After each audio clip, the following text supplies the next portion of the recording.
కార్యక్రమం పార్టీ యొక్క గ్రామ కమిటీలు, వార్డు కమిటీలు, మండల కమిటీలు, పట్టణ కమిటీలు, జిల్లా మరియు రాష్ట్ర కమిటీ, తర్వాత అక్టోబర్ మాసానికి వచ్చేసరికి మా పార్టీ యొక్క రాష్ట్ర అధ్యక్ష పదవి ఎంపిక ఇవన్నీ కూడా ఈ సంవత్సరమే జరగబోతా ఉన్నాయి. కాబట్టి ఒకవైపు రజతోత్సవ సంబురాలు, మరొక వైపు పార్టీ నిర్మాణం, ఇంకోవైపు ప్రజా పోరాటాల మీద మరి సమాలోచనలు, ఇవన్నీ కూడా కేసీఆర్ గారు చాలా వివరంగా చెప్పారు. దాంతోపాటు మిత్రులు కొన్ని మంచి సూచనలు కూడా వచ్చినాయి.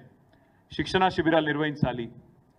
మన పార్టీ కార్యకర్తలకే కానీ, విద్యార్థి విభాగమే కానీ, ఫ్రంటల్ ఆర్గనైజేషన్స్ అయిన మహిళా విభాగం, మైనారిటీ విభాగం, కార్మిక విభాగం, వీరందరినీ కూడా యాక్టివేట్ చేయాలి. శిక్షణ కార్యక్రమాలు, సోషల్ మీడియా కమిటీలు ఇవన్నీ వేయాలని చెప్పి కూడా చాలామంది మిత్రులు సూచనలు చేసినారు. మరి వాటిని కూడా దాదాపు ఇందాక నేను చెప్పినట్టు 30 మంది మిత్రులు ఎవరెవరైతే మాట్లాడినారో ఇవన్నీ కూడా చాలా వివరంగా చర్చ జరిగింది. అదేవిధంగా చాలామంది ప్రజా సమస్యలు కూడా చాలా విస్తృతంగా చెప్పారు. ఇంకా ఎండాకాలం రానేలేదు, కరెంటు కోతలు, తాగునీటి ఇబ్బందులు, విద్యా వైద్యం విషయంలో దారుణ వైఫల్యం, ఇవన్నీ కూడా ఇవాళ ప్రజలు ఎత్తి చూపుతా ఉన్నారు. వాటి విషయంలో కూడా విస్తృతమైన చర్చ జరిగింది. అదే మాదిరిగా ఈరోజు ఈ ప్రభుత్వం కేంద్రం మీద పోరాటం చేయడంలో, మన హక్కులను కాపాడడంలో విఫలమవుతుంది అనే మాట కూడా ఇవాళ సమావేశంలో చర్చకు వచ్చింది. ముఖ్యంగా కృష్ణా జలాల విషయంలో కాంగ్రెస్ పార్టీ, కాంగ్రెస్ ప్రభుత్వం రాష్ట్ర ప్రయోజనాలతో చెలగాటమాడుతున్నదనే మాట కూడా మిత్రులు నల్గొండ జిల్లాకు సంబంధించి జగదీష్ రెడ్డి గారు, మహబూబ్నగర్ సంబంధించి నిరంజన్ రెడ్డి గారు, ఇంకా శ్రీనివాస్ గౌడ్ గారు, ఇతర మిత్రులు కూడా ఈ విషయంలో చాలా విస్తృతంగా వారు కూడా చర్చ పెట్టడం జరిగింది. ఈ అంశంలో కూడా ఖచ్చితంగా కృష్ణా జలాల విషయంలో తెలంగాణకు గనక ఈ కాంగ్రెస్ ప్రభుత్వం అన్యాయం చేసేదానికి ఇదే మాదిరిగా ప్రేక్షక పాత్ర వహిస్తూ కేంద్రం మీద పోరాటానికి నడుం బిగించకపోతే మా పార్టీ తరఫున తప్పకుండా కార్యాచరణ కూడా రూపొందిస్తాం, పోరాటాలు కూడా చేస్తాం. అట్లాగే ఇవాళ ఈ రాష్ట్రంలో ఒక విచిత్రమైన పరిస్థితి కనబడుతూ ఉంది. ఎందుకంటే 8 మంది బీజేపీ పార్లమెంట్ సభ్యులు ఉన్నప్పటికీ 8 పైసలు కూడా మనకు బడ్జెట్లో వచ్చిన పరిస్థితి లేదు.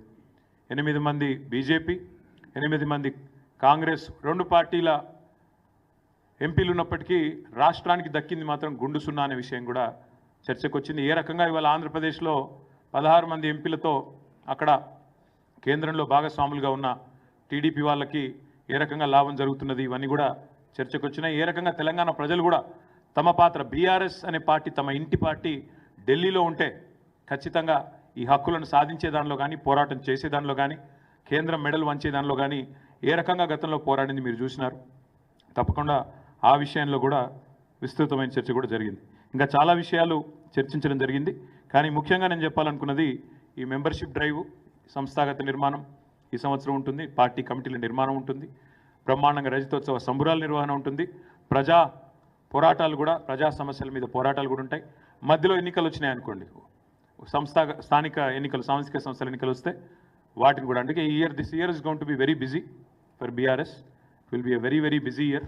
వచ్చే ఏప్రిల్ 27 దాకా, అంటే 2026 ఏప్రిల్ 27 దాకా కూడా విస్తృతమైన కార్యక్రమాలు నిర్వహిస్తాం. సంస్థాగతంగా నిర్మాణం చేసుకుంటూనే మరి ముందుకు సాగుతాం. మిగతా విషయాలన్నీ కూడా రాబోయే 4-5 రోజుల్లో పెద్దలు కేసీఆర్ గారు నిర్ణయించిన తర్వాత కమిటీలు, వివిధ బృందాలు ఎవరెవరు ఏం పని చేయబోతా ఉన్నారు, ఏ రకంగా ఈ రజతోత్సవ నిర్వహణలో పాల్పంచుకోబోతా ఉన్నారు, సంస్థాగత నిర్మాణంలో ఏ రకంగా మరి ఎప్పుడు మెంబర్షిప్ డ్రైవ్ స్టార్ట్ చేస్తాం, ఇవన్నీ కూడా వివరంగా. అల్టిమేట్గా ఈ సమావేశంలో కేసీఆర్ గారు ఒకటే మాట చెప్పారు, అది చెప్పి నేను ముగిస్తాను. పార్టీలు గెలుస్తుంటాయి, ఓడిపోతుంటాయి. ప్రజాస్వామ్యంలో ప్రజలు గెలవాలి, తెలంగాణ సమాజం గెలవాలి. ఇది మా ఆలోచన విధానం. ఇది బీఆర్ఎస్ యొక్క ఈరోజు సమావేశం యొక్క సారాంశం. Thank you. వాళ్ళు అసెంబ్లీ పెట్టడానికి భయపడుతున్నారు.